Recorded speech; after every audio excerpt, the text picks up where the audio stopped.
Olá, caríssimo. Olá, caríssima. Tudo bem?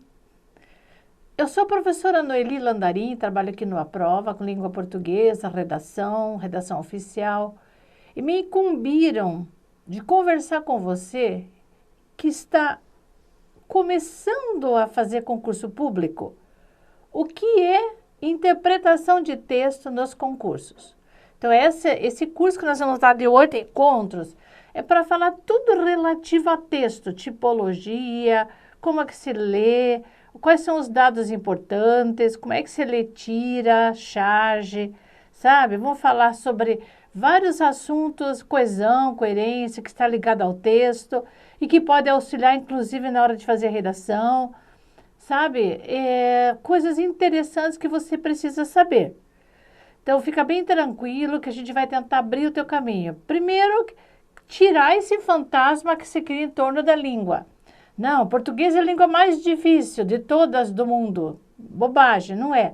Primeiro, você tem que barrar isso. Não existe dificuldade. Se você tem interesse e quer aprender, não vai ter pedra no seu caminho. Segundo, língua portuguesa te acompanha desde que você entrou na vida escolar.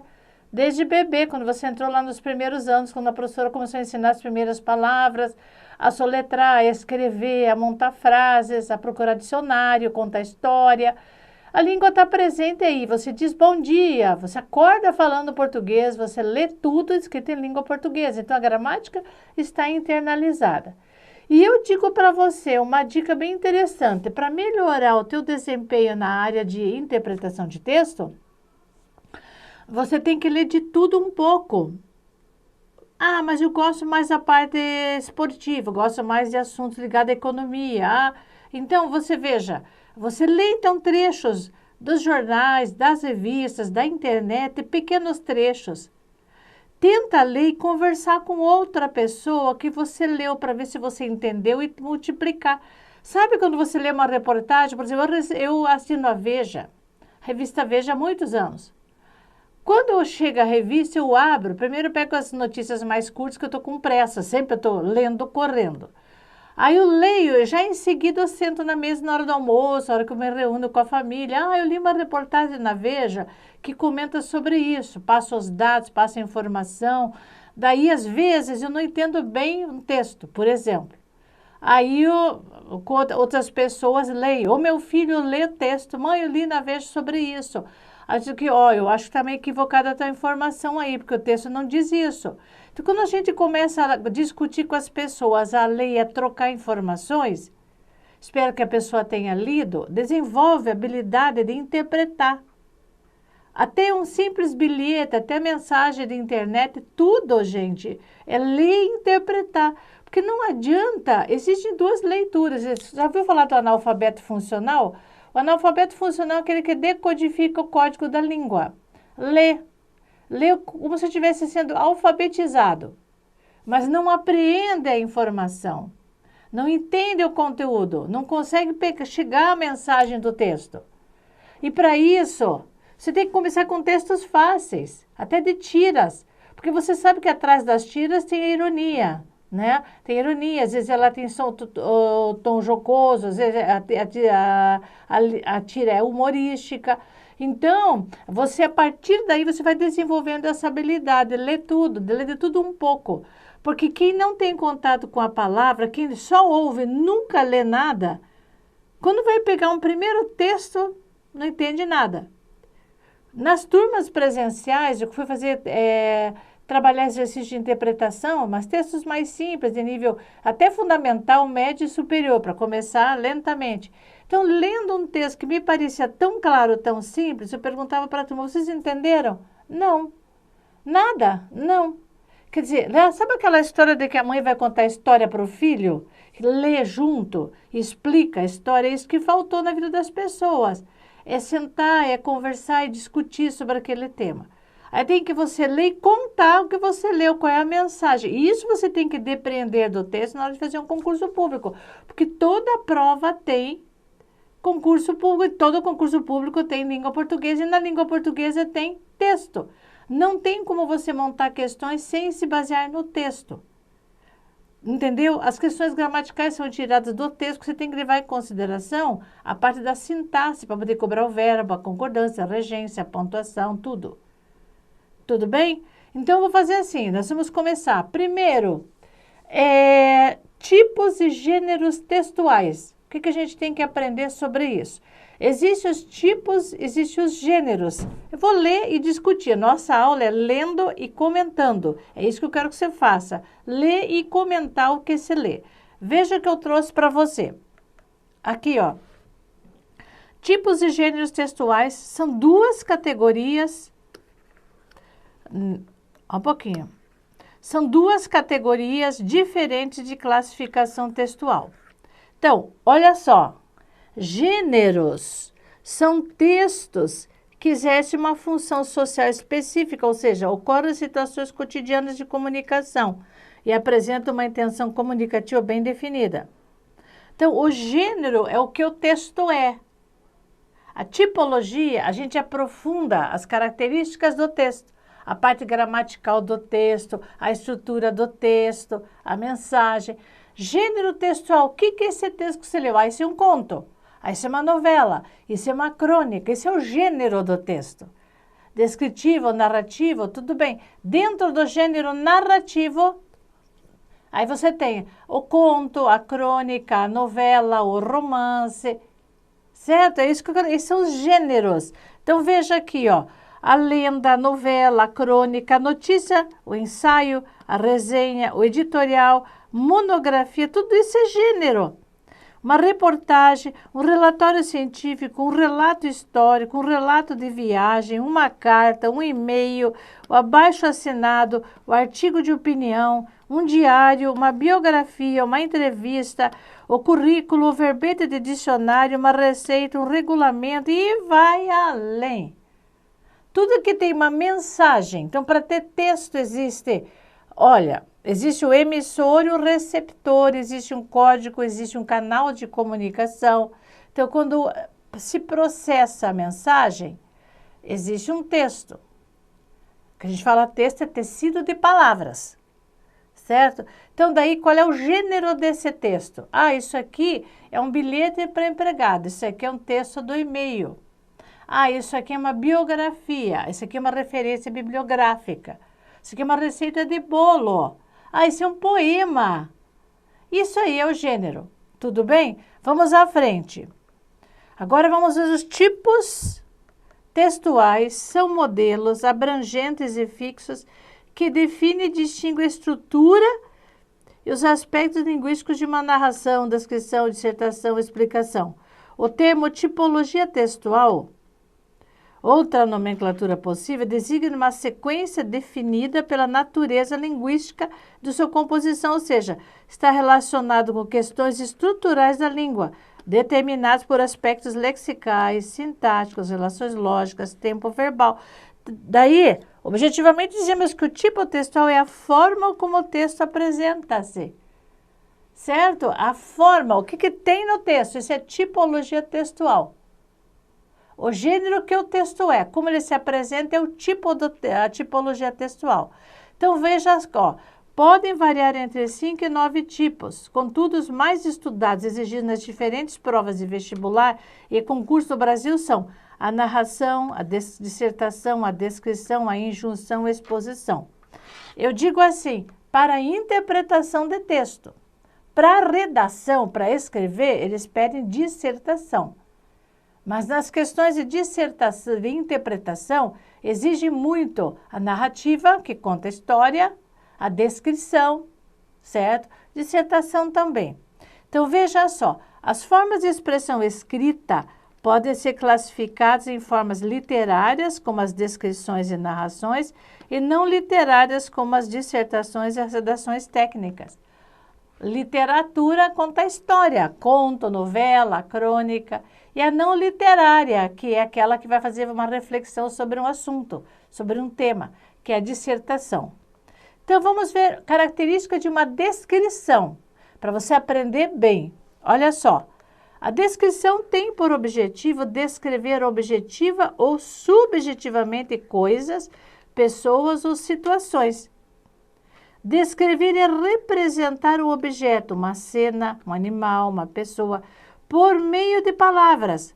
Para ser eficaz, a apresentação das características do objeto deve explorar os 5 sentidos. Seria a visão, a audição, o tato, o paladar, o olfato, já que é por meio deles que o ser humano toma contato com o ambiente.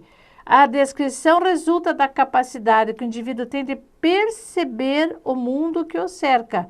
Quanto maior a sua sensibilidade, mais rica será a descrição. Eu sempre defino descrição como fotografia com palavras. Ele é um texto estático. Pode ser subjetiva ou objetiva. A subjetiva, por exemplo, você vai descrever personagem. Pega uma personalidade histórica, uma personalidade famosa. Vamos falar do um político qualquer ou do grande atleta, né, grande esportista lá, o Ayrton Senna. Então, você vai do Ayrton Senna, você vai falar como era, como pessoa, as características comportamentais e as físicas. Então, a descrição subjetiva é o comportamento dele, como é que ele agia, como é que ele era como pessoa, certo? Então, é como se eu pegasse, abrisse a pessoa por dentro e tirasse uma foto. Então, aí você diz, por exemplo, fazer uma descrição da natureza, de paisagem. Então, ali você vai falar sobre a paisagem brasileira. Os livros da época do romantismo da literatura, por exemplo, José de Alencar. José de Alencar, ele começava, acho que as primeiras 5 páginas, era a descrição do Brasil. Então, ele era ufanista. Tudo era muito maravilhoso. Então, ali ele colocava o perfume, o colorido, o vento, o barulho, colocava os 5 sentidos. Ele imaginava a Índia, mulher linda, cabelo sedoso, cheirosa. Como é que uma índia vai ter cabelo sedoso e cheirosa? A visão dele, a sensibilidade dele. Quando você muda a época da literatura, vai para o realismo, o comportamento do escritor é outro. A mesma índia vai ter as características reais de uma índia. Então, aí a descrição prima pela sensibilidade, pelo abuso de adjetivação. Você tem que ser muito criativo, como se fosse pintar com a mão de artista. Pintar com palavras. Isso é descrever. Então, não tem em mira contar fato. Não tem era uma vez. Mas é como se fosse um quadro de palavras. De tal forma que a pessoa que vai ler, ela vai conseguir entender e ver aquela imagem por meio das palavras. Certo? Aí, eu tenho aqui, ó. Eu tenho um texto literário e não literário de modelo de descrição. Vem aqui comigo, ó. Então, os gênios que se apropriam da estrutura descritiva, o laudo, o relatório, uma ata, uma guia de viagem, também pode ser encontrado em textos literários por meio da descrição subjetiva. Bom, então vamos ver. Texto literário. A casa materna. Desde a entrada, um sentimento de tempo na casa paterna, mas no nome do título é materna, mas aqui fala da casa paterna. Olha os detalhes. As grades do portão têm uma velha ferrugem e o trinco se oculta num lugar que sua mão filial conhece.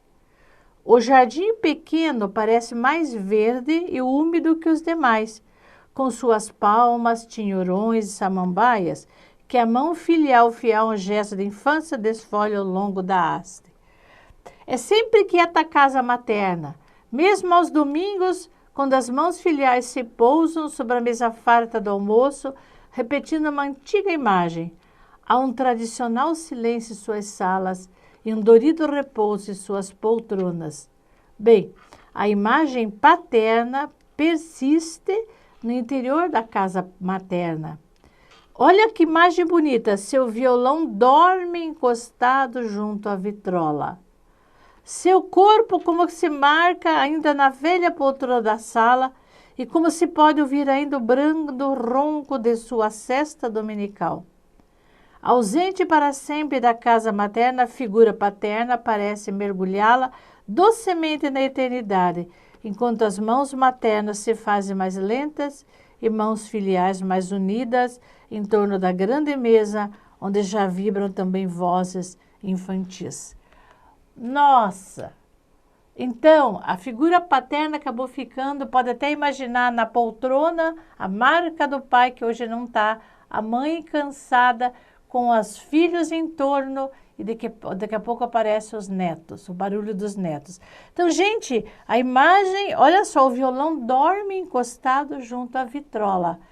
Então, aí nessa descrição subjetiva é que entram as figuras de linguagem assim valendo. Personificação, prosopopeia, todas as figuras. Você não viu o movimento, mas você viu uma fotografia de uma sala, de um ambiente da casa materna, em que a figura do pai prevalecia, pela importância. Gente, os livros da literatura ocupam páginas e páginas fazendo essa descrição. Até então, pela descrição, você tem uma imagem de como era aquele espaço na casa materna. Agora, vou te mostrar uma descrição de um texto não literário. Veja. Este pequeno objeto que agora descrevemos encontra-se sobre uma mesa de escritório e a sua função é a de prender folhas de papel. Então, tem o formato semelhante ao de uma torre de igreja. É constituído por um único fio metálico que, dando 2 voltas sobre si mesmo, assume a configuração de 2 desenhos um dentro do outro, cada um deles apresentando uma forma específica. Essa forma é composta por 2 figuras geométricas. Um retângulo, cujo lado maior apresenta aproximadamente 3 centímetros e um lado menor de cerca de 1,5 centímetros. Um dos seus lados menores é ao mesmo tempo a base de um triângulo equilátero que acaba por torná-lo um objeto ligeiramente pontiagudo. Gente, isso aqui é um clipe. Não tem figura de linguagem. Aqui está descrevendo isso é descrição. Pegou clipe e descreveu. Dá para ver nas primeiras linhas o fio metálico, o desenho da torre ali, cada um deles apresentando uma forma específica, dando 2 voltas. Essa forma composta por 2 figuras geométricas, um retângulo. Meu Deus, é o clipe escrito. Então, você percebeu, entendeu bem a característica da descrição? Agora, eu vou te mostrar o que é uma narração. Olha só. A narração, o relato de um fato real ou imaginário é denominado narração. Pode seguir o tempo cronológico, de acordo com a ordem de sucessão dos acontecimentos, ou o tempo psicológico que se privilegia alguns eventos para atrair a atenção do leitor. A escolha do narrador ou ponto de vista pode recair sobre o protagonista da história, um observador neutro, alguém que participou do acontecimento de forma secundária ou um espectador onisciente que supostamente esteve presente em todos os lugares, conhece todos os personagens, suas ideias e sentimentos. Já conversamos. As falas dos personagens podem ser apresentadas de 3 formas. Discurso direto, em que o narrador transcreve de forma exata a fala do personagem. Discurso indireto, no qual o narrador conta o que o personagem disse. E discurso indireto livre, em que se misturam os 2 tipos anteriores. O conjunto dos acontecimentos em que os personagens se envolvem chama-se enredo. Pode ser linear, segundo a sucessão cronológica dos fatos, ou não linear, quando há cortes na sequência. É comumente dividido em exposição, complicação, clímax e desfecho. Gente, essa característica da narração, diferente da descrição, a preocupação da narração é contar uma história, contar um fato. Então, vai ter, como diz ali, primeiro a exposição. Daquela exposição existe a complicação que justifique aquela história, o clímax, que é o ponto mais importante, e o desfecho. Então, se você pensar, a novela da televisão tem vários núcleos, né? Assim como o romance, às vezes tem espaços diferentes. Vai crescendo, há uma exposição, você conhece o tema, vão apresentando os personagens, cada núcleo tem uma complicação.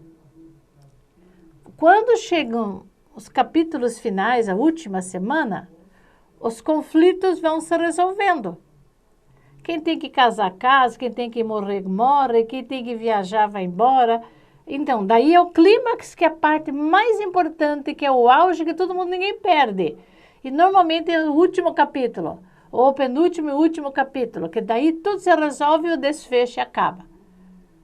Percebeu? Então, a narrativa tem, veja, Então, tempo cronológico é quando ele vai... É como se fosse o nosso dia a dia. Manhã, tarde, noite, o dia seguinte, o dia seguinte. Então, começa pela manhã, continua à tarde e vai seguindo a história. Vão passando as semanas, os dias, os meses, os anos. Tá, tem romances que pulam, de junho vai para julho, para setembro, para novembro do ano pula. Mas é uma cronologia natural. Agora, há romances intimistas em que eles voltam no tempo. Por exemplo, Memórias Póstumas de Brás Cubas, Machado de Assis começa contando o seu funeral, o seu enterro. Então, ele começa do fim, do desfecho, para depois ele contar como foi a vida dele. Entendeu? Então, isso aí é a... Como é que é o nome da Lídia Fagundes Telles? Tem uma outra autora, agora me escapou o nome, e que ela é assim, ela dá saltos no tempo. Ela vai contando a história, de repente ela para lembrar a infância. Aí conta a infância. Esses são mais complicados, aí não é psicológico o tempo. Aí ele vai contando, Deus vocês têm que prestar muita atenção para não se perder, porque daí ele para e vai contando como era na infância, como era um outro momento. Discurso direto é quando tem os diálogos, tem a travessão, um fala, outro responde. O indireto quando o narrador conta a história. O indireto livre quando é uma mistura de diálogo com a narrativa de uma história. Que o narrador pode ser em primeira pessoa, pode ser em primeira quando o narrador faz parte da história, pode ser o personagem principal, ou ele pode contar a história do outro, ele não faz parte da história, né? Então é isso aí. Por isso que os elementos da narrativa são estes, veja. Os gêneros que se apropriam da estrutura narrativa são os contos, as crônicas, as fábulas, o romance, as biografias. Então, tem que ter personagens, quem participa da história, protagonista e antagonista. Tem que ter o acontecimento, que é o fato. O quê? Que aconteceu? O tempo, que é o quando, a época em que ocorreu o fato. O espaço, é o onde, lugar onde ocorreu o fato. E o modo, como, de que forma ocorreu o fato. E a causa, por que motivo pelo qual ocorreu o fato. Então, tem que ter personagem, o acontecimento, o tempo, o espaço, o modo, a causa.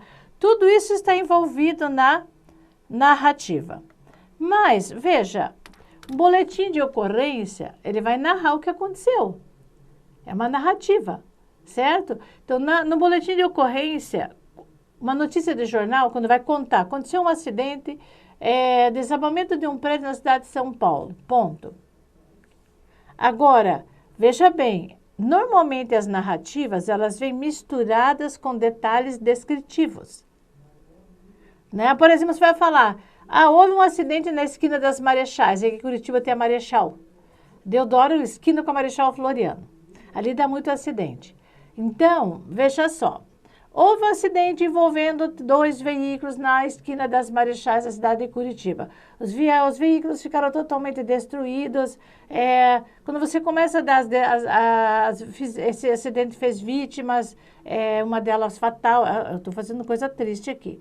O sangue, tem narrativa que então cheia de detalhe descritivo, porque daí os detalhes descritivos é que dão o colorido, que dão a pimenta para a narrativa, o tempero da narrativa. Então, quando a narrativa é seca, é uma notícia de jornal, ela não tem detalhes. É uma manchete ali. Agora, quando você vai detalhar, entram detalhes descritivos. Só que daí o texto é predominantemente narrativo, porque tem ação, predomina os verbos, tem personagem, tem o fato, tem o movimento, tem a causa, tem o desfecho. Tá? A descrição bem definida, ela não tem. Eu vou pegar um personagem, vou descrever o personagem. Eu vou pegar um ambiente, vou descrever o ambiente. Vou pegar um clipe, vou descrever o clipe. Então, não tem história do clipe, que o clipe prendeu os papéis que pertenceram a Dom Pedro I, nada. É o clipe em si. Dá para você perceber, às vezes, eles pegam nas provas parágrafos, só um parágrafo de descrição e perguntam se aquele parágrafo, tem caráter descritivo ou narrativo. Se você percebe que ele é só descrição, então ele é descritivo. Embora esteja dentro de um texto narrativo. Então, preste atenção nas perguntas. Vou te contar uma história com a fúria de um vendaval, para você ver a característica, a diferença desse texto para aquele do clipe daquele da casa materna. Veja. Então, aqui tem. Uma certa manhã, acordei entediada. Estava em minhas férias escolares do mês de julho. Não pudera viajar. Fui ao portão. Avistei 3 quarteirões ao longe a movimentação de uma feira livre. Então, veja bem, em uma certa manhã, aqui eu tenho tempo. Acordei, aqui está a primeira pessoa, o narrador está contando. Entediada, estava em minhas férias escolares no mês de julho, está situando o tempo. Não pudera viajar. Fui ao portão, aqui está o local. Avistei 3 quarteirões ao longe a movimentação de uma feira livre. Não tinha nada para fazer, isso estava me matando de aborrecimento. Embora soubesse que uma feira livre não constitui exatamente o melhor divertimento do qual um ser humano pode dispor, fui andando a passos lentos em direção àquelas barracas. Não esperava ver nada original ou mesmo interessante. Como é triste o tédio. Logo que me aproximei, vi uma senhora alta, extremamente gorda, discutindo com o feirante. Então, olha, já tem personagem. Eu sou personagem contando a história, vou a uma feira, vejo uma senhora, mas para ficar mais interessante, não é uma simples senhora. É uma senhora alta, extremamente gorda. Isso é para deixar mais engraçada a história, discutindo com o feirante, que provavelmente era um feirante franzino. É sempre assim, veja. O homem, dono da barraca de tomates, tentava em vão acalmar a nervosa senhora. Não sei por que brigavam, mas sei o que vi. A mulher, imensamente gorda, mais do que gorda, monstruosa, erguia seus enormes braços e com os punhos cerrados gritava contra o feirante. Comecei a me assustar, com medo de que ela destruísse a barraca e talvez o próprio homem devido à sua fúria incontrolável. Ela ia gritando e se empolgando com sua raiva crescente e ficando cada vez mais vermelha, assim como os tomates ou até mais. De repente, no auge de sua ira, veja os verbos aqui, caríssimo. Avançou contra o homem, atemorizado e, tropeçando em alguns tomates podres que estavam, caiu, tombou, mergulhou, esborrachou-se no asfalto para o divertimento do pequeno público que, assim como eu, assistiu àquela cena em comum. Deu para você perceber a diferença de uma narração? Mas veja, essa narração só teve graça porque teve detalhes descritivos. Mas esse texto é predominantemente narrativo, porque tem um fato que foi crescendo, a exposição, a complicação, a briga, o clímax e o desfecho. Caiu, tombou, tropeçou, esborrachou-se no asfalto. Então, muitos verbos. Você viu que na descrição não tem verbos, tem detalhes sonoros, descritivos, sensibilidade. E aqui não. Claro que tinha a mulher gorda, o tomate vermelho caído no chão, tem detalhes, sim, descritivos. Tudo bem? Então, caríssimo, isso aí é texto narrativo. Então, nós vimos a diferença da descrição pura para a narração. A narração pura é aquela que não traz detalhes descritivos, mas normalmente um texto assim, ela é misturada. Bom, daí existe um outro texto que se chama injunção, texto injuntivo, tá? Olha o que é. São textos que apresentam a finalidade de instruir e orientar o leitor, utilizando verbos no imperativo, no infinitivo, no presente do indicativo, sempre indeterminando o sujeito. Os gêneros que se apropriam da estrutura injuntiva são manual de instrução, receitas culinárias, bulas, regulamentos, editais, códigos, leis. Então, o texto injuntivo é aquele que, dependendo, às vezes o subjetivo ele dá ordem, né? Mas um regulamento, né? As leis, as bulas, as receitas, os manuais de instrução, ele tem o objetivo de instruir e orientar o leitor.